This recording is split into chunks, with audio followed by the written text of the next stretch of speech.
New day kwenye Ghetto Podcast. Na of course leo umeona sneakers nyingi nini kwa sababu tuko na mshikaji ambaye ana deal na sneakers tu kigeto. Of course ni mfanyabiashara mkubwa tu wa sneakers Tanzania.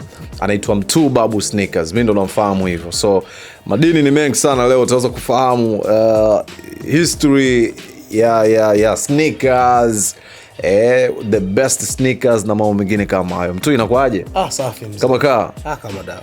Hivi wakati uko ghetto. Yeah. Wakati uko ghetto, ipi ilikuwa ni sneaker yako ambayo usipoivaa hiyo sneaker yani unaona kabisa yani kama bado yani sikuje yani ndo ilikuwa ni sneaker yako ambayo unaiaminia sana yani? Mimi ni sneakerheads kwanza. Okay. Ila katika sneakers ambazo kwangu ni favorite kabisa. Yani ambao ulikuwa wakati uko ghetto ulikuwa unapenda sana. Converse nilikuwa naipenda sana. Mpaka sasa hivi au? Siku zinavyozidi kwenda zinakuja sneakers nyingi. Converse naipenda kwa sababu moja. Okay. Kuna muda hauwezi kuafford kununua kila sneakers. Yeah. Hii Converse ilikuwa na sneakers yangu moja ni nyekundu ambayo nilinuaga Karume miaka mingi sana. Ambapo nilivyoinunua ilikuwa mguu mmoja size 42, mguu mwingine size 41. Umeona? Ilikuwa sijui mara kuna michongo yoyote. Hiyo sneakers nikiivaa lazima. Yani sijui na mtoko na nini, ndio ilikuwa ni sneakers yangu ambayo ina maisha marefu, imenipigisha hatua kubwa sana. Yeah. Of course mara nyingi kuna kuaga na vile viatu ambavyo unakuwa unaviaminia sana yani kama ambavyo unasema. Of course ghetto mimi mwenyewe kuaga na sneaker yangu moja hivi ya kijani. Ile sneaker anakuambia ogopa nikivaa hiyo sneaker. Yani nikivaa hiyo sneaker unakuta watu wote wanakunyoshia mikono yani unajua zile. Okay, natamani kuweza kufahamu historia yako, background yako, ulivyoanza na jina lako halisi unaitwa nani, kwa sababu sisi tunakufahamu kama Mtu Babu Sneaker. Na kwa nini uliamua kujiita Mtu Babu? Kwanza kusema jina langu halisi unajua wengi hawanijui kabisa. Yani kuna mtu utakuta sometimes mtu kaja kwenye DM yangu kataja jina langu halisi, mimi mwenyewe nashangaa huyu kanijuaje jina hili. Limekuwa ni tofauti. Mtu Babu Sneakers ili jina mimi nimesoma hapa Dar es Salaam. Okay. Nimesoma Makumbusho hapo. Secondary. Primary nimesoma Temboni Mbezi ya Kimara. Okay. Hii Makumbusho ambao wanakumbuka Makumbusho mwaka 2012 ilikuwa ina utata, ina wababe, yani ile Makumbusho dume tunasema, ambayo hadi leo imeacha historia. Sasa kwenye maisha yangu mimi wanangu walikuwa kweli kinaweza kikawaka muda wote, lakini mimi nilikuwa ni spendi ugomvi kwa hiyo mzazi kama babu kama nini, ndio ikazaliwa Mtu Babu, ikazaliwa hapo. First time imezaliwa hapo Mtu Babu. Okay. Umeona?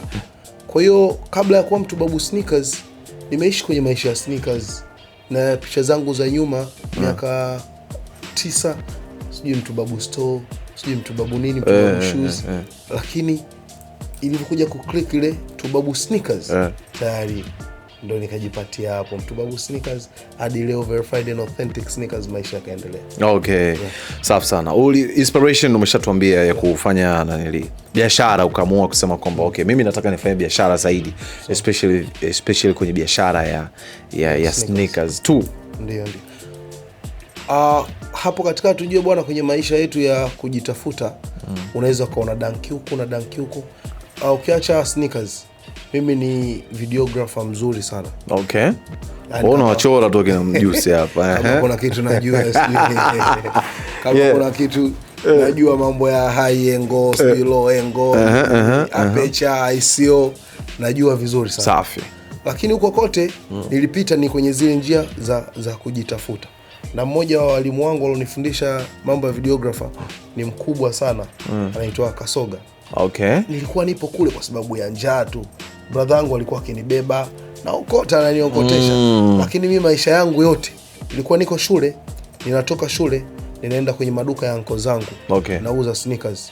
Hapo tunazungumzia 2011 na 12. Inatoka sneakers inaitwa Supra. Okay, Supra. Hiyo Supra kwanza alivaa Bab Junior ni chumu ni kisi. Basi ni chumu ni kisi au alikuwa noma. 12 nakumbuka anavaa na Mr Blue ilikuwa ni ya papo. Hapo Supra ni moja ya sneakers ambazo zilifanya poa. Mimi naenda shule na Supra, watu wanashangaa. huyu mzazi ana Supra. Bana Supra ni trend jamani. Supra. Kwa sneakerhead yoyote ukimwambia kuhusu Supra, utakuwa umemrudisha nyuma na anaelewa Supra ilikuwa ni kiatu gani. Nilifanya vyema. Kwa hiyo ilikuwa nikitoka zangu shule ile saa 8 nenda zangu kushinda dukani. Nashinda dukani. Kwa hiyo ile maisha ya sneakers nikayajua hapo. Tunazungumza mpaka leo ni miaka 14 15 nyuma. Yeah. Nimeishi kwenye game hiyo. Ila hapo katikati utadanki, utaenda huku, lakini nature mimi nadhani Mungu aliniumba kwa sababu ya sneakers tu. Au sio? Nakubali. Na ukawezaje kuanzisha biashara ya sneakers? Okay, kuanzisha biashara ya sneakers, kwanza nimefanya kazi na watu na wajomba zangu na waheshimu sana, wamenifungulia milango. Nimefanya kazi na watu mbalimbali. Umeona, lakini hapa kati utakutana na changamoto tofauti. Yani kuna muda kuna ups and down. Kwenye mimi ni Muislamu, kwenye Qur'ani kuna moja ya verse ambayo kwangu mimi hadi sasa hivi ninaishi nayo, wana liabiluwakum minal khawfu minashain wanakathi minal amwal anfusi wa thamarati wa bashiri sabirin. Hii verse ni sura ya pili aya 155, anasema tutawajaribuni kwa chembe ya hofu, upungufu wa mali, matunda na watu kufariki, ndugu yako na nini. Imezungumzia, lakini sasa mbele nakwambia tuna wale ambao wanasubiri. Mungu kawaandalia kitu bora zaidi. Wanasubiri. Kwa hiyo hapa kutoka huku kote kaa kwa watu, naangalia game inavyoenda. Kuna muda nafungua biashara. Mimi mara ya kwanza nilikuwa niko na mdogo wangu kabisa ambaye tuna hustle wote. Tumesema, mdogo wangu akasema, bwana, tumekaa sana kwa watu, tunafanyaje sasa hivi? Umeona? Yeye alikuwa na amount yake, alinizidi amount kiukweli. Alafu mimi nikawa na amount yangu. Tukawa tuna sebenza sasa. Tunaanza tunaenda. Hapo ni sneakers sasa hapo mna. Sneakers nakwambia. Tunaenda. Baadaye mimi nikasemaje? Sasa hivi nawaza niwe na ofisi yangu pekee. Umeona? Kweli hapa katikati kuna watu wamenipiga sana Gabe, na washukuru pia, Mungu awabariki sana, ambao kuna muda una hela tu ya kulipa ka frame. Kalikuwa ni kaduka kadogo. Subiri nikuambie kitu kimoja leo. John, mtu wa kwanza kufanya matangazo na Doto Magari influencer kwa wauza viatu wote ni mimi hapa. Doto Magari mimi nifanya naye kazi muda mrefu kabla ya leo ambavyo unamuona. Kuna posti nyingi miaka mingi nyuma. Nilimuona Doto tunaweza tukafanya kitu. Kweli alinipush. Sasa hapa kwenye kufungua duka nimelipa sehemu ya frame. Yule mzee nashukuru alinipokea vizuri. Nililipa miezi 6. Ambapo hapo sina kiatu mzee wangu. Hiyo ni Kariakoo sasa. Hiyo Kariakoo baba. Nikasema kalikuwa tu kana lukuruku za umeme kwenye magorofa, kuna vyumba vingi. Umeona? Nikamfuata, kuna mzee mmoja akamwambia, wewe sikiliza msimamizi wa nyumba, mimi hapo ukiniweka hapa nikisebenza hapa, mimi najua nafanya kitu. Akanambia sawa mjomba wangu, anaita mjomba wangu. Itabidi ulipe, ilikuwa ni 1,500,000 nakumbuka. Nilimlipa ni miezi 6, tena alikubali yule mzee. Na nyingine 1,00,000 sikummalizia. Umeona? Nikaanza na sebenza. Nikawa sina sehemu ya kuchukua viatu. Kuna majianti wa kwenye soko. Nimewafuata bwana, na shida ya hivi na hivi na hivi. Ilikuwa ni ngumu mwanzo. Umeona? Lakini alhamdulillah walinipokea.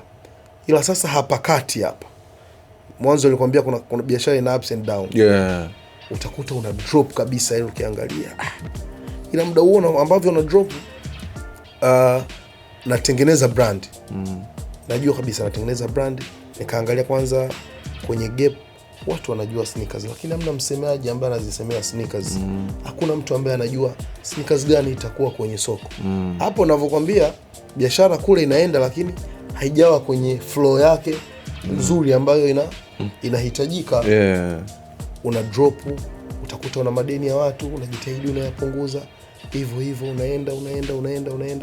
Alhamdulillah, so far tumepiga hatua. Tutakuwa watovu wa shukrani kwa Mwenyezi Mungu. Kuna vitu alitugea hatukumuomba kwa kweli. Umeona? Kwa hiyo mpaka leo ambavyo ikawa Mtubabu Sneakers. Noma sana. Ili kufundisha hiyo process yote mpaka hapo imekufundisha nini, na pengine Ghetto Boy ambaye anatazama podcast ya Ghetto hapa sasa hivi anaweza akajifunza pia kutoka kwako? Mimi nadhani kama kuna watu wana subra sana, alhamdulillah mimi ni mmoja wapo. Mimi naweza nikapita vipindi vigumu sana ambavyo mimi mwenyewe najua ni tough. Kama wanazidi watu wawili ambao wananijua kama niko kwenye hali ngumu, wa kwanza ni mama yangu. Tukiongea tu kwenye simu ananiambia, "Wewe vipi wewe? Hauko sawa?" Naambia hamna. Mimi niko fresh tu. Kuna kauli moja mzee wangu alinipa kwenye biashara. Ilikuwa nikiamka siku sijauza hata pea moja, nakuwa niko stress mbaya, yani unajua ile imekuaje hii? Mzee wangu akaniambia kitu kimoja, "Wewe umempa nini Mungu hadi wewe Mungu akupe kila siku?" Kwa hiyo ile kauli nimekuwa nimeishi nayo. Sometimes unaona majina kwenye mitandao yanaenda na nini, hakuna utasema unashuka tu, hata kama unatengeneza jina kwenye biashara. Kwa muda utapita vipindi vigumu, utapita vipindi rahisi. Tunamuomba Mungu tu asitupitishe kwenye mambo ambayo hatuyawezi. Sahihi. Umeona? Kwa hiyo mara nyingi Mungu kwa Ghetto Boy wa sasa hivi ambao pia ni sneakerheads, wakija kwenye hii industry, cha kwanza wawe na uvumilivu. Yani usije leo tu labda kwenye biashara ya sneakers una malengo yako, nipate Lexus, nipate nyumba au nipange Masaki, no. Kwanza tengeneza jina, aminika, penda kitu ambacho unakifanya. Sneakers kuna sehemu zimenifikisha, lakini mimi napenda tu yani. Yani kuna opportunities zingine nikiangalia za biashara naweza nikaona ni game labda, nikisoma game na nini, lakini kwenye sneakers na mimi hapana. Sneakers mimi nina deni nazo. Licha ya deni tukizungumzia amount pesa na nini, natamani siku moja kwenye huu ukanda wetu wa Tanzania kwa ujumla kuwe na culture ya sneakers. Yaani ndio dream ambao uko nayo. Hiyo ndio dream. Alhamdulillah kuna sehemu tumetoka. Ilikuwa nyuma nishawahi kuzungumzia kwenye kituo kimoja. Sneakers ilikuwa hawajui hivi sasa hivi ambavyo wanajua. True. Umeona? Kuna sneakers nilishusha miaka 2 nyuma, inaitwa Adidas Lopcat. Hiyo Adidas Lopcat nakwambia ni Adidas hapa. Baada ya kurudi Pharrell Williams kufanya kazi na Adidas, hiyo Lopcat nakwambia ni sneakers ambayo imefanya poa sokoni. Mimi nikaileta. Haikuwa sehemu nyingine yoyote ile. Hiyo sneakers. Umeona? Nikaileta hapa. Kweli nikaiuza. Kafanya vizuri, yani kila mtu akiangalia wow. Nikaja kuona sasa kwa our competitors, sneakers ile imekuwa yebo tayari, yani kwenye soko kila mtu amekuwa anayo. Yuko kitu nikiangalia mimi mwenyewe, wow. Nachora ramani ya game, natengeneza legacy yangu ambayo ikitajwa Mtubabu Sneakers na kipande changu kikubwa cha keki cha kwenye hii game. Ndio kitu ambacho nilikuwa ninamuomba Mungu. Ukiacha hivyo, Adidas Superstar msanuaji ilipotea kwenye game kabisa. Mimi nikaleta tena Superstar. Umeona, ikafanya vyema. Tukaacha hivyo hii Converse Chuck Taylors hizi. Kuna muda zimepotea kwa nini zinapotea? Hatuna ile culture ya sneakers. Hawezi ukasikia mfano leo Adidas wametoa kiatu, aidha kuna mall ya labda Mlimani City au Kariakoo, watu wameweka jamu wanagombaniana sneakers. Hiyo haipogo kibongo bongo. Angalia kwa wenzetu. Naoma sana. Inapotoka kwanza toleo jipya tu. Watu wanajaa kinoma. Utaona eBay, Amazon, watu washa press order zao. Kwetu sisi hakuna. Ila ambacho kinafanyika, tumetoka huko. Sasa hivi mtu atakutumia latest sneakers ambayo imetangazwa release date, labda itakuwa ni March. Hii vipi tutakuwa nayo? Namwambia tusubiri. This is black market. Umeona? Tusubiri, kweli inakuja. na kwa vijana ambao wanakuja kwenye hii game ya sneakers sasa hivi so far kwa nafasi yao wanafanya vizuri. Umeona wanafanya vizuri. Lakini kitu ambacho kinatunyima sana raha au mimi kinaninyima usingizi ni kutokuwa na culture ya sneakers kwenye hii ukanda wetu. Iko kitu ambacho namuomba sana Mungu ifike hatua na sisi tu na culture ya sneakers. Noma sana. Mpaka sasa hivi kwa Tanzania tangu tumeanza mwaka 2026 au tunaweza tukaweka of all time tu, zipi ni sneakers ambazo unadhani zimevaliwa sana kibongo bongo? Kibongo bongo ni kurudisha kwanza nyuma kidogo. Kibongo bongo kuna kitu kimoja msanuaji. Tunaangalia kwanza ile culture sneakerheads hakuna. Tunaangalia msanii fulani ni giant wa kwenye game.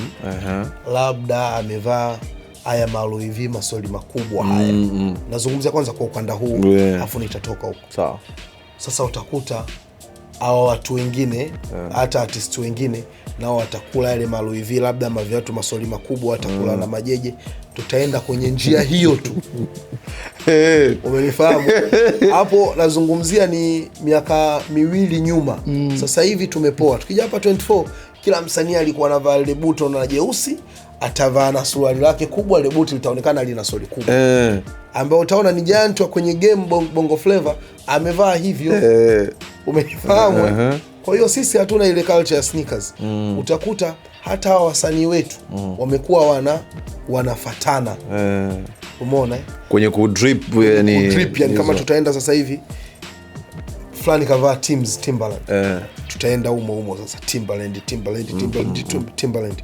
Atatoka labda atakuja kwenye sneakers fulani, tutafatana humo.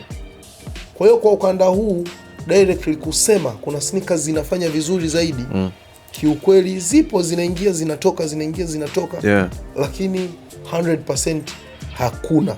Nitazungumzia labda worldwide kwa ujumla.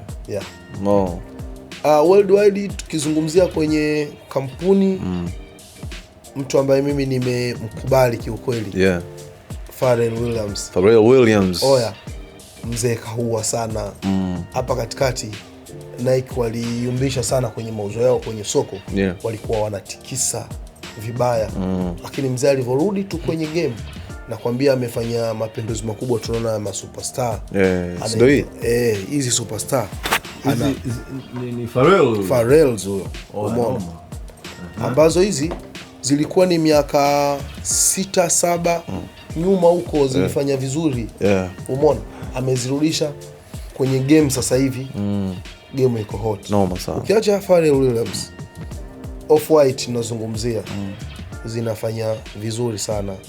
Kitu ambacho wana struggle sasa hivi LV, baada ya kufariki Virgil Abloh, wamekuwa hawajapata ile testi kama alokuwa nayo Abloh. Huku kuna matoleo mengine ya Jordan yanakuwa yanaingia, yanatoka, kwa kuwa kwenye legacy ya sneakers hizi Jordan zinafanya vyema tu kabisa muda wote. Kama Chicago, sijui Lost and Found, ma Black Hat, ma Off-White yamekuwa yanaingia yanatoka. Lakini sasa kwenye sneakers ambayo sasa hivi itakuja kwa kasi zaidi, nikiangalia hii 2026 ni collaboration ya Teams pamoja na Louis Vuitton. LV. Umeona sasa hivi kuna Teams fulani hivi zinafanana, zimekuwa na LV. Sasa kumekuwa kuna gumzo moja, nadhani uta-accept wewe. Sawa. Kuna watu aina 3 sneakerheads. Mtu anayevaa Converse, anayevaa Timberland, anayevaa Vans. Hawa watu mzee wangu hawashauriki kuingia kwenye sneakers nyingine zaidi ya hizo. Zaidi ya hizo. Sasa changamoto imekuja wapi hapa? Nakupa hii collaboration ya Louis Vuitton na Teams. Hawa watu wa Timberland wenyewe wajikutana watu fulani hip hop culture ile. Unaona sasa hivi imekuwa Louis V. Hii inakuaje hii kama wanataka warudi mule ambapo wao wamezoea. Kuna watu shaka kuona labda kuna mwanao akivaa Vans, yeye kama ni Vans anatoka ni kwenye Converse tu basi. Kweli. Umenifahamu? Shikaji wangu anaitwa Kennedy the Remedy. Umwambii kitu yani na Converse. Umwambii kitu na Converse. Kwa hiyo huyu mtu yeye ni Converse, labda kama ametoka ni kwenye Vans, hakai kwingine. Sasa hawa sasa hivi kwa soko linavyoenda zimekuwa ni modified, collaboration zimekuwa nyingi. Wanavyoona wanaekewa mambo hayaelewi, inawatoa kwenye mode. Kwa hiyo wanabaki kwenye zile tu, labda Converse ambayo itakuwa ina colorway moja tu, basi wataenda humo. Lakini ukija mtu ambaye anavaa Jordan, huyu kuja kuvaa Vans atavaa, Converse atavaa, Air Force atavaa, umeona? Ila hawa wenetu hao. Sasa acha hiyo. Ukikuta kwenye upande wa mademu, mademu ndo ana msimamo mbaya kwenye kuchagua brand, kuchagua brand. Kwa demu kukuta anavaa labda Converse na Vans, ukija kumhamisha huku kwingine hakuelewi. Kwa nini inakuwa hivyo? Hawa ni wana culture ya sneakers. Wana culture ya sneakers. Si kitu kibaya, si kitu kibaya. Lakini kwa mimi, kwa kuwa ninavyowashauri, dunia inavyozidi kwenda, wataingia tu kwa game ya sneakers ambavyo imechangamka sasa hivi. Umeona, yani wataingia tu. Noma sana kwenye of course kwa kina dada. Zipi ni sneakers ambazo wanapendelea sana kuzidrape, na unahisi kwa nini? Kwa sababu wao wanafanya hiyo biashara. Wadada wengi sasa hivi wanapenda sana Vans. Kwa sneakerheads wengi ambao mimi nimewaona wanapenda Vans, wanapenda sana Vans. Vans wanapenda, na Vans Big Sol sasa hivi hizi wamekuwa wakidrip kweli. Ukikuta demo Mnyamwezi wanasema kapitupia Vans, kavaa Vans. Ukitoka kwenye Vans, kwenye Louis Vuitton, ukikuta Louis Vuitton kweli, hata msichana sasa hivi anaweza kununua kiatu 280,000, yeah, 380,000, 500,000. So far tumefika hatua kubwa sana ya kwenye game, yeah, tofauti na mwanzo ilivyokuwa. Hawa wenzetu wasichana wanaweza kavaa slides vyao vya 3,500, 7,000, katoka kwenye high heels 35, 45, ila wanaweka hela nyingi sana kwenye nywele. Ila sasa tumetoka huko. Sasa hivi unaona kabisa mtu asema Evans Big Sol lipo. Okay, naomba lipa namba. Msichana huyo na ananunua kwa hela yake, sio kama mimi mchizi namnunulia. No. Kwa hiyo game limekuwa tofauti na miaka 5 nyuma. Na kwa upande kwa masela vipi? Kwa masela hapa kuna aina mbili nitachambua. Sawa. Kwenye cha kwanza, kwenye Gen Z. Kwa bahati mbaya au nzuri, Gen Z hizi habari za Converse za Superstar hawapendi, kama hazijawakuta hivi. Lakini ukiangalia mwanangu Converse, umeona ni all time, ujue hivi vitu babu. Sasa hivi kwenye Jordan 1 au Gen Z, yani kama sio vitu vyao. Sasa vitu vyao ni vipi? Ndio tunakuja haya sasa. Masoli makubwa, Louis Vuitton, anataka sneakers fulani hivi, labda Louis Vuitton lina soli kubwa, amedrip na panty lake. Wanacheza sana huko. Ukiwakuta kwenye sneakerheads ambao tukizungumzia, labda nakupa sneakers 4. Chicago Lost and Found, Jordan 4 Blackout, tunakuja Off-White, tunakuja labda na Adidas Samba Specials. Ukiingia kwenye mitandao unaona mara kwa mara wanazirestock wenzetu. Lakini ukija huku Tanzania, Blackout inaonekana ni sneakers ya zamani, ya kitambo. Kuona hivyo ni sneaker ya zamani. Lakini sasa kwa wenzetu, sneakers hizi muda wote zile, ule sneakerheads umwambie kitu kuhusu Chicago, umwambie kitu kuhusu Polamino, umeona? Huwezi kumwambia kitu kuhusu Jordan 4 Blackout, umwambie. Lakini sasa huku anaona kila mtu kavaa bwana.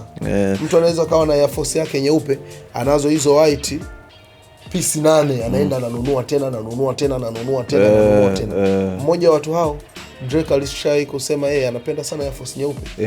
Kwa siku anavaa mara mbili. Champagne Papi. Champagne Papi. Anavaa mara 2 kwa siku.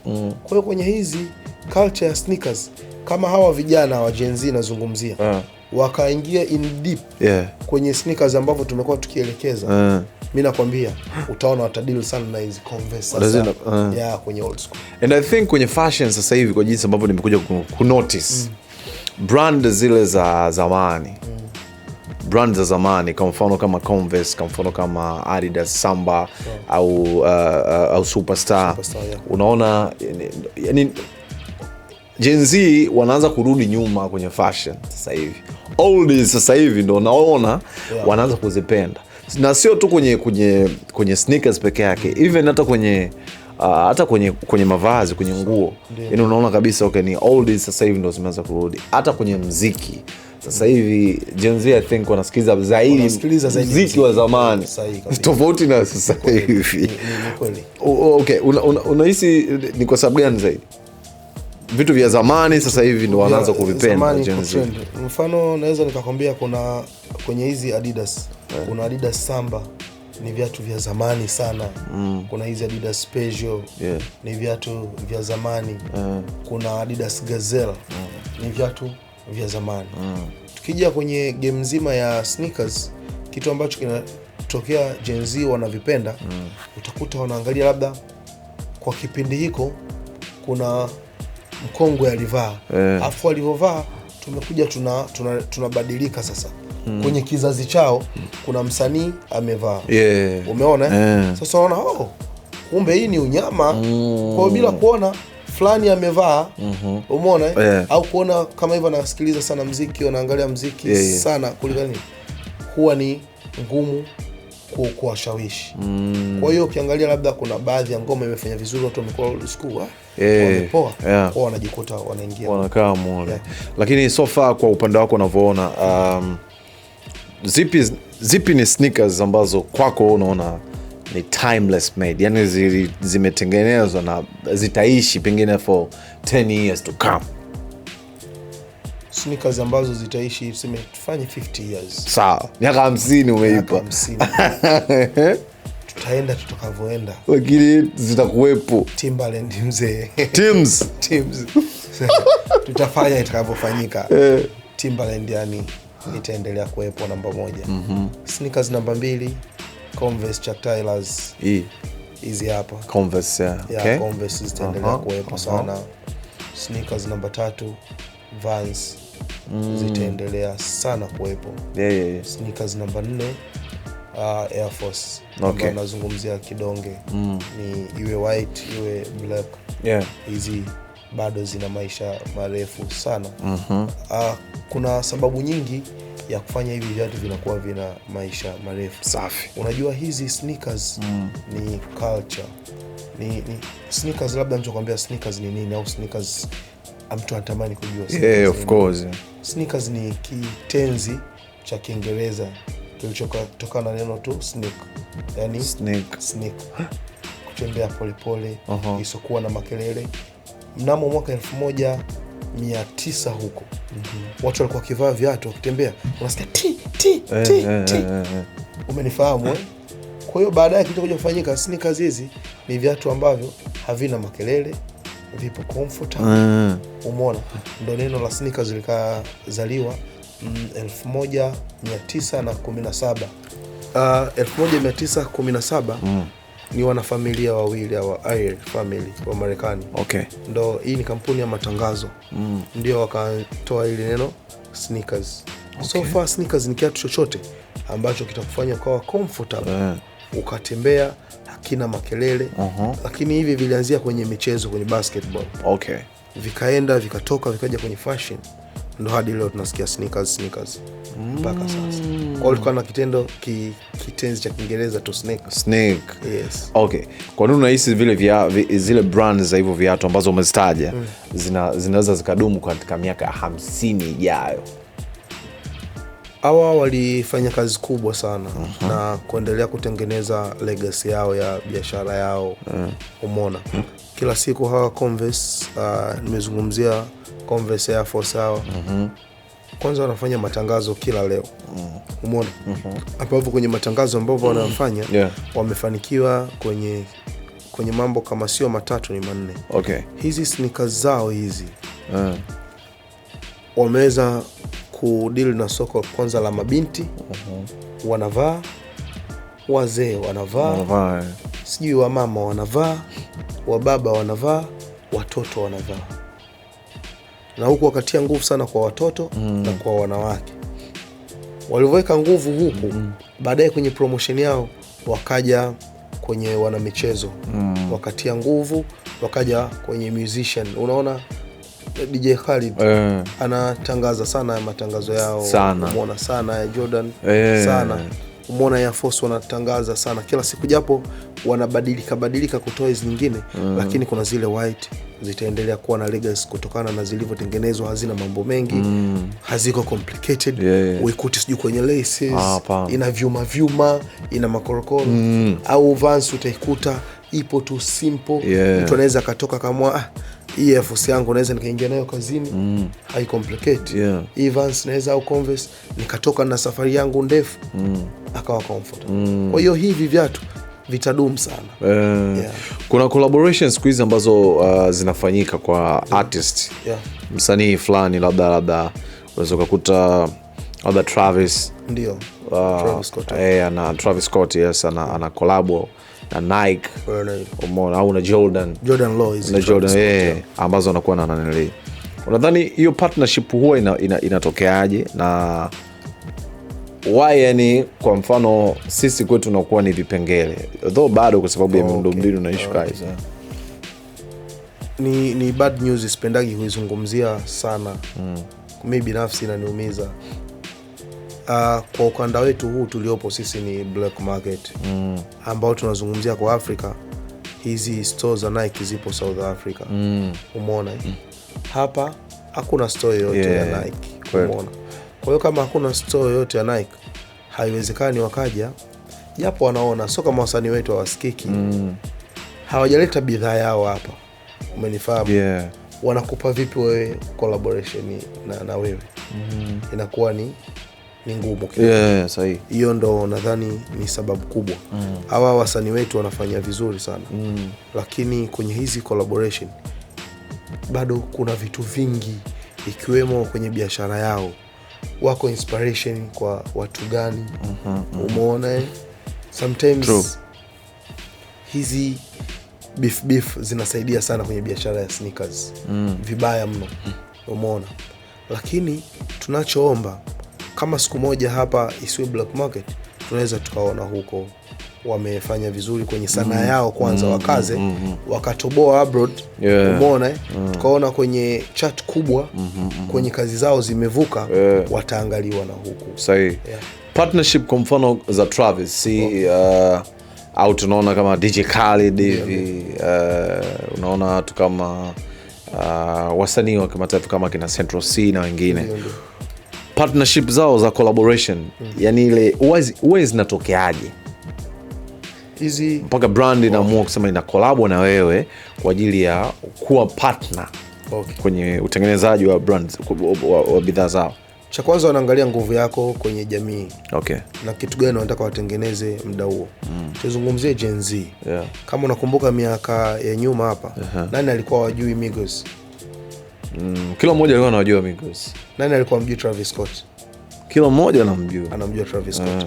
Kwa hiyo wale wanaangalia, sisi tukimchukua huyu Travis Scott huyu, tukampa kiachet, bwana tufanye collaboration, biashara yetu itafanyaje? Itafanya vyema. Kwa ile wao wanaangalia kwanza age. Umeona? Mfano tuko hapo kwenye engo nyingine. Kwa Kanye. Kanye. Umeona? Ana Yeezy 360 boost zile. Age ambayo wanapenda kuvaa hizi Yeezy, ukiangalia ni age gani? Ni kuna age fulani hivi. Wameenda kidogo. Kwa hiyo nao wanaangalia kwenye target yetu. Tukimchukua sasa hivi Travis Scott, ana kwenye mashabiki zake kuna hii rika wana ball sana na ngoma zake. Tukimchukua huyu lazima italeta impact. True. Kwa hiyo ndio kitu kinachofanyika. Wanaangalia nguvu yake kwenye jamii, nini anafanya kwenye jamii, ndio wanaweza waka collaborate. Ndio maana nyingi inatokea vile.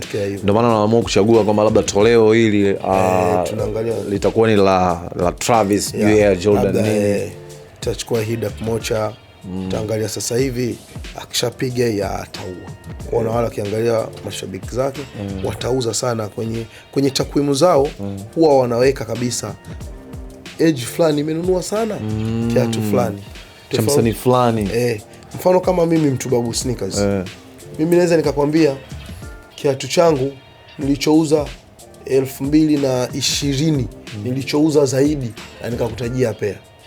Nakwambia haraka. Okay. Nimeuza sana ya Max mimi. Juzi ilikuwa ni birthday ya Max imezaliwa.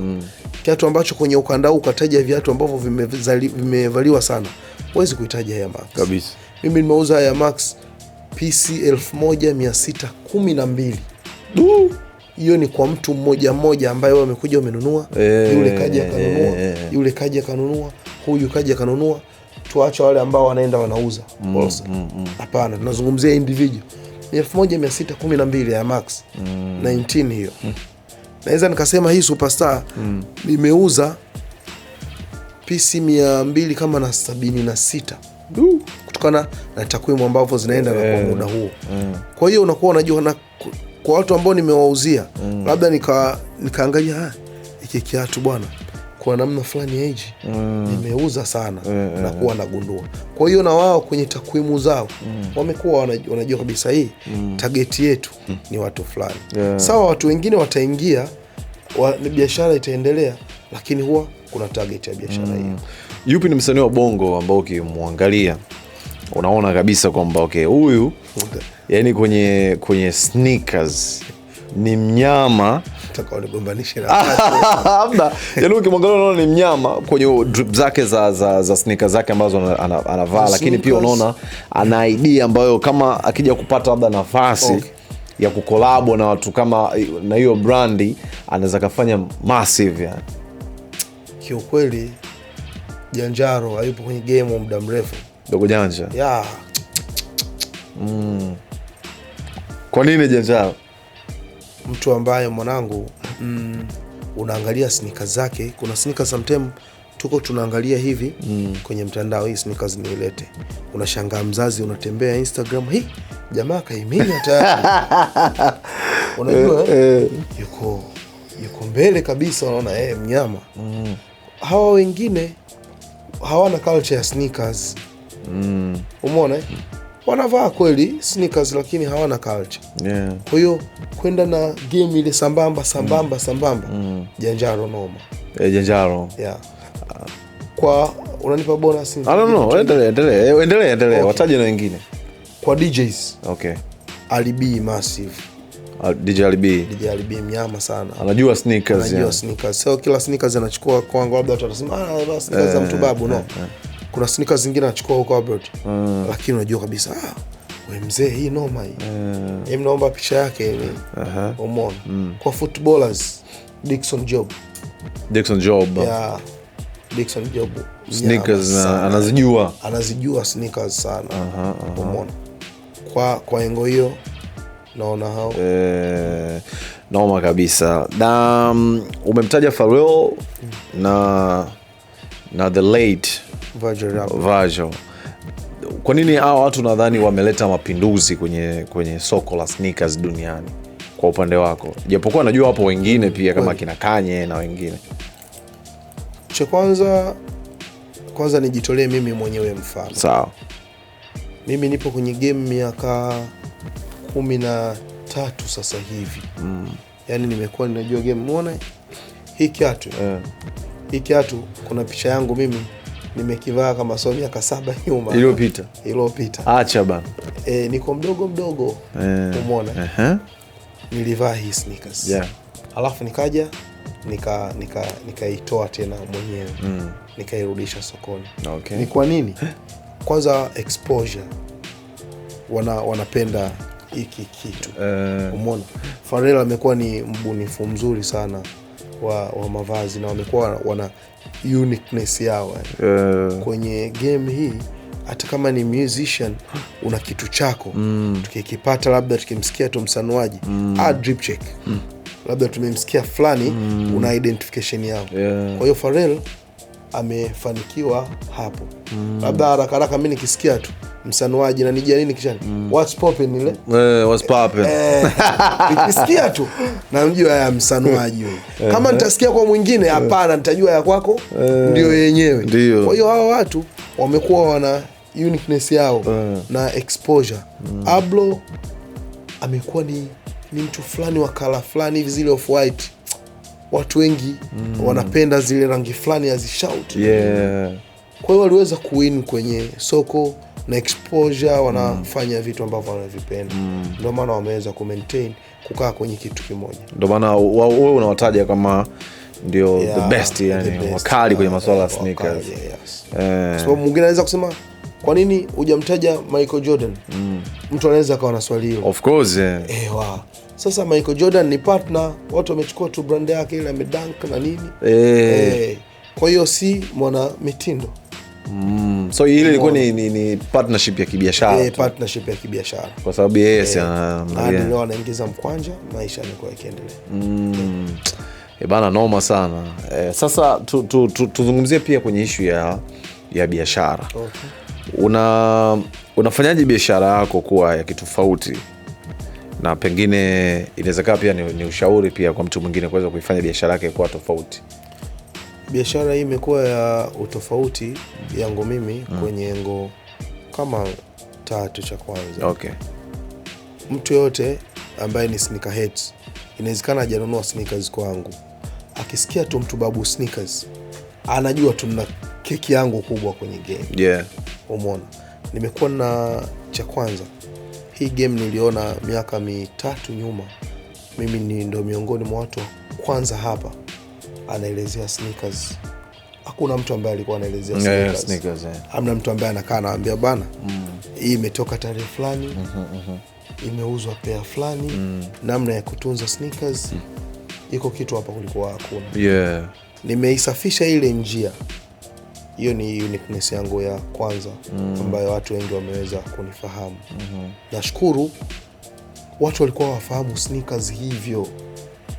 Umeona? Mtu anaweza kaangalia kutokana na umri wangu, angalia mzazi, mbona anajua sana sneakers? Inakuaje? Nipo kwenye field muda mrefu sana, ambao kuna wale majiant wa kwenye soko. Mimi nimeweza kufanya kazi na majiant wakubwa kwenye game hapa. Naweza nikamwambia, sikiliza, hii kiatu ni biashara, lete. Unanifahamu? Kuna ile kauli wanasema ukishindwa vita ili ungane nao. Umeona? Nikiangalia sikuwa na nguvu hiyo ambayo naweza nikasema sasa hivi nataka sasa hii Mtu Babu Sneakers ije kwa bonge la mall sasa. Lakini nilikuwa naambia sasa, sikiliza, win-win situation. Lete kiatu hiki sokoni, ikiachana nacho itakuwa biashara ambao tulifanya kazi kwa mafanikio makubwa sana. Ukiacha hizi sometimes kupishana kibinadamu, kibiashara, ni mambo ya kawaida. Endapo unavyokuwa. Umeona? Kwa hiyo ile exposure na watu kuniamini imefanya nimetengeneza kitu cha peke yangu. Umeona hizi sneakers ambazo ziko hapa 1 2 3 4. Hizi sneakers ninavyokuambia. Hiyo hapo inaitwa Air Force Family.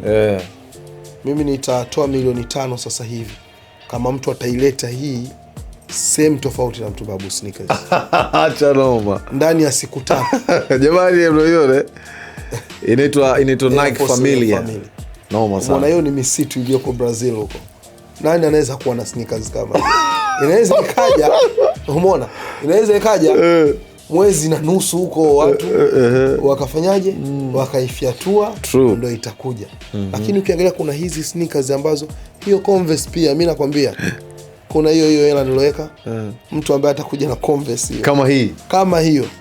Subiri nikuonyeshe kitu kwenye Converse zao. Umeona hii ilivyo hapa? Kama kuna Converse ushawahi kuona ina hii hapa, ukanda huu wa Tanzania mtu anayo. Yoyote ambaye atakuwa nayo. So huu ni utofauti ambao uko nao kwenye business. Kuna viatu ukiviona utajua huyu Mtu Babu Sneakers. Ukisikia what's going on, Mtu Babu, utajua huyu Mtu Babu Sneakers. Kuna colorways ukiziona utajua huyu Mtu Babu Sneakers.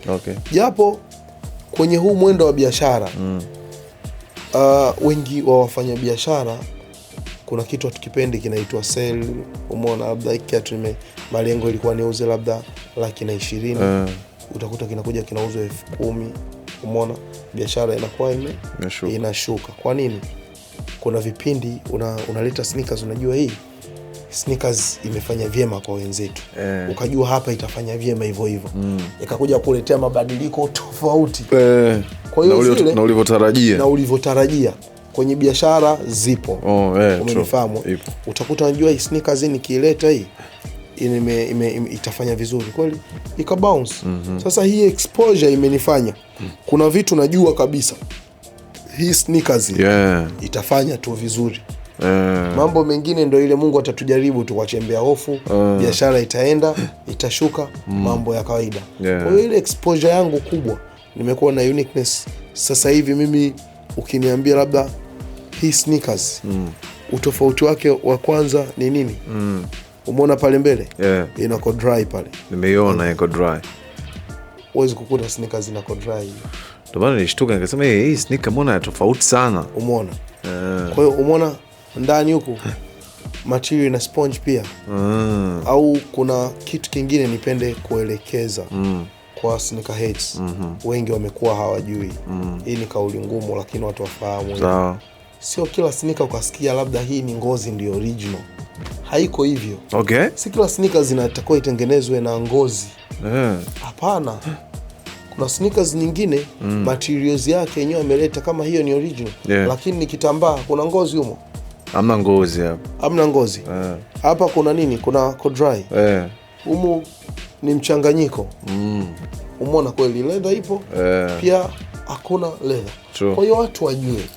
Mtu asije akajua sneakers labda ikawa ina ngozi tu ndio sneakers original.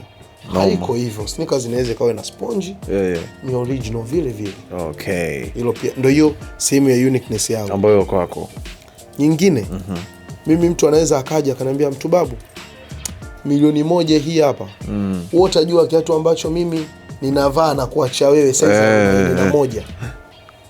Sidhani kwenye industry hii hawa vijana wamefika hatua hiyo. Ndio mimi nitakwambia mwanangu sikiliza. Wewe kazi yako si tutakaa kwenye Adidas, tutakaa kwenye Air Force labda hii, tutakaa humu, tutakaa humu. Alafu hizo nazionaje? Tuje tubadilishane mawazo. Tutakutana tu katikati. Kama sio 98.5, mawazo yangu yatakuwa yako sakede. Okay. Ndio tofauti wa mtu. Nini ambacho kinakukata zaidi kwenye sneakers business right now? Kinacho nikata zaidi, kuna vitu vingi kwenye biashara. Kinacho kikubwa cha kwanza ambacho kinanikata kwa hawa wauza sneakers wengine, cake it's very big. Mimi naweza nikauza biashara yangu ya Mtu Babu sneakers bila kusema John, sneakers za Johnny fake, sneakers za fulani fake, sneakers za fulani hivi, sneakers za fulani hivi. Na play kwenye engo yako yangu. Ukisikia Mtu Babu sneakers, mimi niko nitazungumzia sneakers yangu. Mtu anaweza akaja akanambia ile sneakers ya Johnny unaionaje? Mimi huwa nina appreciate hata kwa ambao tunafanya biashara moja. Nakwambia wow, this is very nice. Humu umecheza. Baadhi ya wafanya biashara ambao tunafanya hii biashara moja ni wanangu. Okay. Umeona? Sasa hii inakuwa ni wanangu kivipi? Ninajua si kila mteja mimi ni wa kwangu. Kwa hiyo lazima kwenye hii game ya sneakers jioni ambacho natakuwa ufahamu cake is very big. Mimi Mtu Babu sneakers ndio I'm uniqueness, lakini siwezi nikamuuzia kila mtu. Very true. Na natamani wengi si kwenye viatu. Kwa wafanya biashara wengi sana ambao tunafanya biashara labda tunafanana. Ajue tu kuna mtu na huu Mtu Babu sneakers wangu, lakini kwa Johnny sneakers hasikii lolote. Kweli. Sahihi. Umenifahamu? Kwa hiyo hilo pia mimi nalifahamu. Kuna mtu mwingine anaweza akaja, nishanunua sneakers kwa fulani, ile sneakers zimenizingua. Naambia as a human being bana, kukosea kawaida. So unaweza ukachukua hapa, kama kuna kitu kinakuvutia unaweza ukachukua pia. Umeona? Safi. Ipi ni sneaker ambayo wewe kwako unaisema kwamba hii ndo the best sneaker of all time, na pengine hakuna hata mtu mmoja ambaye anaweza kaja kaifikia siku moja kwa mapenzi yangu mimi? Yani sasa hapo ni mapenzi, hapo facts yani. Fact. Sasa fact iko hivi, ukija kwenye fact, hizi sneakers ni bato za kila siku yani. Yani ni bato kama kampuni za simu. Yani kama unasikia mfano hai, ukisikia Ronaldo na Messi. Kuna upande wataenda kwa Messi, wengine kwa Cristiano. Kuna upande watakuja kwa Cristiano. Sawa. On your own sasa. Mimi napenda sneakers mbili. Sawa. Kwa mapenzi yangu. Kuna sneakers moja inaitwa Jordan 1 Lost and Found ambayo ilikuwa ni Chicago. Okay. One of the my best sneakers ever. Afu kwa story mbaya zaidi, sneakers zile niligawa. Kila nikitaka kuoda kwenye stock tena haipo, ndo sasa hivi itakuja. Ninaipenda sana ile sneakers. Kuna mshikaji wangu mmoja anaitwa Makame. Anayo, nilimuomba mimi na sneakers nyingi. Yani nilimwambia wewe, hii sneakers mimi naiomba. Umeona? Yeah. Sneakers ya pili ambayo naipenda, Nike SB Jarritos. Okay.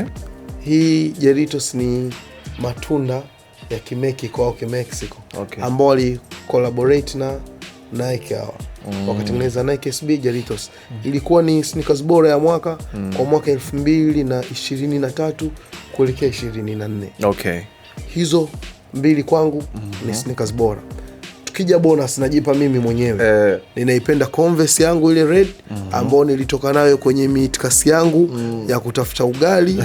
Nikiangaliaga iko nyumbani, sigawi, sifanyi nini, ina element yangu ambayo nikiangalia nakumbuka ya. Na ipi ni sneaker yani ukiangalia unasema nadhani ni sneaker mbovu kwa kutokea kwenye industry ya sneakers duniani? Supra. Kwa nini Supra? Supra. Kwa ilikuwa ina ubaya gani? Of course ilikuwa ni kitu fulani kizuri, lakini Supra bana nacho. Supra kama waliuza kampuni kwanza ile. Umeona ile kampuni iliuzwa. Sasa na ile kampuni ilivyouzwa, sneakers hiyo mabiashara na mambo mengi. Mtu alinunua, yani simona jioni wanafanya vizuri mtu anakuja na nunua ili akudidimize tu, yani alijamali no ile Supra, aliona huyu ananicompete kwenye soko. Kwa hiyo alinunua tu ile kampuni ya Supra, baadaye ikafa ikapotea sokoni. Kwa kuwa jamali alikamata soko, aliuza. Tukizungumzia 2011 12 hiyo nayokuambia, hakuna Mnyamwezi ambaye alivaa Supra ukasema usishtuke. Sasa Supra ilikuwa ina rangi mbaya. Supra ilikuwa ina rangi zake waza. Kuna picha moja ni ya Diamond alivaa Supra ya papo. Sasa cheki wewe, sasa hivi unaweza kuvaa Supra ile rangi ya papo? Hapana kwa kweli. Umeona sasa? Kwa Supra bana, ile biashara yao ilivyokuja waliuza hatari, yani waliuza yani kwa hapa. Kuna. Alafu hapo kwenye miaka ile kampuni ambazo zilifanya vyema. Sasa hapa tunarudi kwa mabrother sasa. Sawa. Kuna wale mabrother fulani walienda South Africa mwaka 1900 huko 92 93. Kuna raba moja inaitwa K-Swiss kama unaikumbuka. K-Swiss. Okay. Unaikumbuka K-Swiss? K-Swiss ilikuwa ni raba fulani, alafu zamani kulikuwa na kitu kimoja sijui sasa hivi kama kipo. Mimi labda navaa size 41 ndo size yangu. Yule mjomba wako kutoka South Africa unakuta pale sneakers zile size 46, alafu mguu wake size 41. Bonge la kiatu. Umeona? Kwa hiyo kuna sneakers ambazo zilikuwa ni overrated. Supra mimi namba moja. Unaona kabisa hii ni sijui ilikuwaje ikatokea. Sijui ilikuwaje ikafanya vizuri. Mimi mwenyewe nikikaa nakosa majibu. Lakini ukitoka kwa Gen Z, napenda nijiulize mwenye swali. Sneakers ambayo ilifanya vizuri ni Air Max 19 ile. Okay. Ile imeuzwa sana. Sana yani Air Max kwa wale mabrother men wa zamani. Tukija kwenye hii 2008 na 9 na 10 watu walivaa sana Air Max. Ambayo hapo ikiendana na Jordan 4 Black. Kwenye kutazama kwako videos kwa mfano za music videos za wasanii wetu wa Bongo, ipi ni video ambayo uliona msanii amedrip kitu kwa maana sneakers, afu ukasema oya, huyu alikuwa mbele ya muda kinoma? Kiukweli kwa sasa hivi nikiangalia mziki, mtu ambaye akivaa sneakers hata naona anakuwa mbele ya muda. Yani nazungumza video ya zamani. Music video ya zamani. Music video za zamani. Achana na sasa hivi currently. Okay, zamani. Back in the days ambao unasema ukiangalia ile video. Back in the days ya bwana, kuna ile nani? Ni Dampaka Moro wale wanaume TMK wanaume family. TMK wanaume family. Sa Nature kuna New Balance alivaa. Sa Nature ya. Alivaa New Balance na Kiaramula. Msitu wa Vina. Wali drip sana wale wajomba. Yani sneakers ambazo kama zivaa kwenye ile video. Sneakers ambazo walivaa kwenye zile video. Tukija sasa hivi ni New Balance wa 96 kama sikosei. Okay. Ambayo hadi sasa hivi wale wajomba walikuwa mbele sana ya muda. Na sijui kama wakuipata mtumbani sidhani. Lakini wali drip sana. Noma sana. Kwa sasa hivi toka tumeanza mwaka 2026 sneakers ambazo unaziona zitafanya vizuri sana ndani ya mwaka huu kwa sababu ya pengine utengenezaji wake na the way ambavyo inaenda sokoni. Kwa mwaka huu Adidas Superstar yani naona kabisa itaenda, lakini sneakers ambayo inafuata itaenda vizuri. Timberland Louis V ilitoka mwaka jana. Sneakers zinavyotokaga huwa ziko hivi John. Okay. Zinaenda inapendwa pick hadi inakuwa top. Kwa hiyo haziendi, zikienda ile pop ndo kama anguko la Supra ambalo tuliweza kuliona. Kwa hiyo sneakers huwa zinaenda kwenye piki yake taratibu. Kama sasa hivi unavyoona Timberland huoni inafanya vizuri sana teams. Kwa hiyo kwa mwaka huu teams bado itabiria kwa 2026 itafanya vizuri, itafanya vyema. Pia kingine nakwambia, umeona hizo sneakers hizo? Umeona na hii Air Force. Hii interview leo tukizungumza miezi 6 mbele utaniambia bado ziko sokoni, yani zitafanya vizuri. Hii sneakers mimi nimeileta mara ya 3. So kama watu hawaitafuti hawajui wanaipata wapi. Anaitwa Mtu Babu Sneakers. Zipi ni principles zako za biashara ambazo unatamani kumwambia hata Ghetto Boy ambaye sasa hivi na yuko ghetto, anatamani kufanya biashara ya sneakers, anapenda sneakers? Principles zangu mimi ngumu kidogo. Kwanza, jambo la kwanza, wawe wana uvumilivu. Nitazungumzia principle ya biashara kwa ujumla. Sawa. Kwanza, yoyote ule ambaye Ghetto Boy anaipenda hii biashara ya sneakers, cha kwanza awe na uvumilivu. Sawa. Anapokuja kwenye game yetu hii ina ups and down nyingi sana. Sawa. Umeona? Kwa sababu moja ya ups and down ambayo utakutana nayo, hii sneakers unaweza kukuta wewe labda unauza mfano 40,000. Kuna mwenzio kwa game ilivyoenda hiyo anaweza akaua bei akauza 20,000.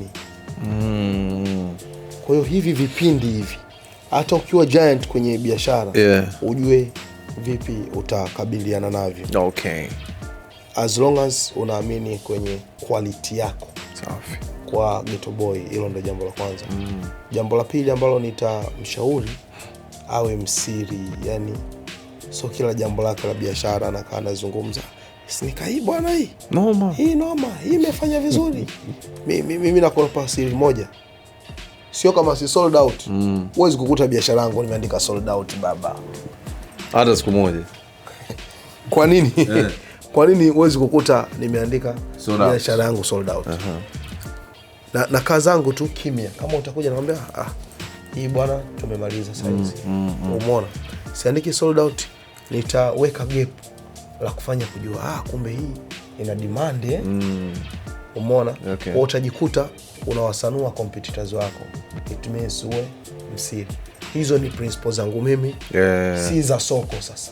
Za kwako mwenyewe. Kama wewe utaona Ukiandika sold out, biashara yako inaenda na unafanya vizuri, it's okay. My principle ni ya pili ni hiyo. Okay. Ya tatu, nimeona juzi kwenye page moja ya wauza magari. Okay. Wamekaa pamoja, wana bola, ni unajua kwenye hii game yetu ya sneakers, kwa vijana ambao wanakuja kidogo, kuna ile mtu anaweza kaja, bwana amekuja labda Kariakoo, kwa Mtu Babu Sneakers wapi? Sipajui. Mbona viatu mimi ninavyo? Yaani roho fulani yani ya kiwaki hiyo sio sawa. Kwa kitu ambacho kinahitajika wajue, ambavyo mimi nitakukunjulia wewe roho, Mungu naye atakukunjulia roho. Yani iko hivyo. Kama wataweka biashara yao, Adil tuna biashara yake. Mimi nitajua competitors wangu mapungufu yake ni haya. Siwezi nikaya publicity. Fulani viatu vyake viko hivi, no. Wacheze kwenye ile role yao. Yani kama wewe ni kiungo mkabaji, kaa eneo lako. Usiende tena kwa striker. Umeona? Nice. Hii itasababisha kwenye mafanikio yako na kwa ujumla industry kwa ujumla. Si kila kitu mimi nitakijua. Umenifahamu? Kuna kingine mimi nitajua sneakers hii, mwingine atajua hii. Umeona? Kwa hiyo hii itasababisha game inakuwa kwa upana zaidi. Kila mtu anapigana vita vyake, lakini kwa ujumla game inakuwa. Sneaker ina maeneo gani ambayo sneaker haipaswi yani haupaswi kwenda na haupaswi kutokea na sneakers, lakini pia ni kosa gani kubwa ambalo wavaaji wa sneakers pia wanalifanya? Kwanza, sneakers haina sehemu ambayo huwezi kwenda nayo. Sneakers unaweza kwenda nayo kwenye harusi, umekula zako suit color ya Force yako kali nyeupe, afu kinyamwezi tu. Unaweza kuvaa zako samba na suit afu nyama. Umeona Lakini ni unaangalia hii sehemu ambayo nitaenda kwenye sneakers hii itaingia. Sawa. Hilo ndio jambo muhimu. Sawa. Kosa kubwa ambalo linafanyika kwa sneakerheads, hizi sneakers ambazo hii sneakers yangu mimi nataka niisafishe hii. Naichukua sabuni yangu ya X ya unga hiyo, naitia naidumbukiza sana. Hili ndo moja ya kosa kubwa sana ambalo watu wamefanya kwenye sneakers. Na kukianika kiatu kwenye jua kali. Yani kwanza umeweka kiatu chako pale, unatoka zako kwenye mitikasi yako kuanzia asubuhi. Kama ushaona zile Converse zinawekwa kwenye kamba za umeme na umeitundika hadi mchana. Lazima utakuja tutasema Mtu Babu sneakers yako mbona hii imechujia rangi? Sneakers haitaki mambo hayo. Sneakers zinataka treat kama mtoto mchanga. Nimeisafisha sneakers yangu hapa, nimetoa hizi kamba zangu, nimeiweka.